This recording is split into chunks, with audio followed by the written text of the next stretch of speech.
In ancient Egypt, when the Pharaoh treated the Israelites as slaves, one Jewish family decided to hide their baby to save him from the Pharaoh's rule. That baby was Moses. His mother, Jochebed, placed him in a basket and set him adrift in the river, where he was found by the Pharaoh's wife. Moses grew up in Pharaoh's house, raised as the son of his daughter. He was surrounded by luxury and learned everything he could. But in his heart, he always knew he was not an Egyptian, and he had a strange feeling that he was called to something greater. One day, when Moses was a grown man, he witnessed an Egyptian brutally beating his Hebrew brother. This opened his eyes to the suffering of his people, and he decided to act. He left Pharaoh's house and began living among the Israelites. When Pharaoh learned about Moses, he became angry and decided to get rid of him. But Moses was brave and determined.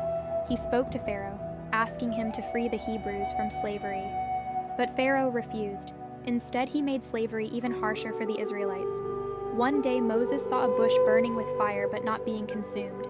It was the voice of God speaking to him. God called Moses to free his people from slavery and lead them to the promised land.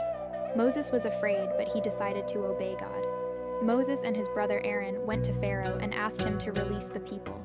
But Pharaoh refused to listen to God.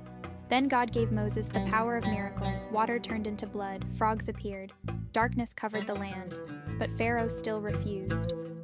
Finally, after many disasters, Pharaoh let the Israelites go. Moses led them through the Red Sea, which God parted so they could pass through. The Israelites journeyed toward the promised land, hoping for a better future. On Mount Sinai, God gave Moses the 10 Commandments, rules that people must follow to live justly and peacefully. Moses conveyed these commandments to the people and explained their importance.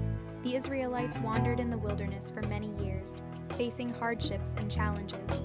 After many years of wandering in the wilderness as the Israelites approached the promised land, God commanded Moses to climb Mount Nebo to see it, which God promised to give to their descendants. There, on the summit of the mountain, Moses dies at the age of 120. But his spirit remains with the people who continue on their journey toward freedom and the hope of the promised land.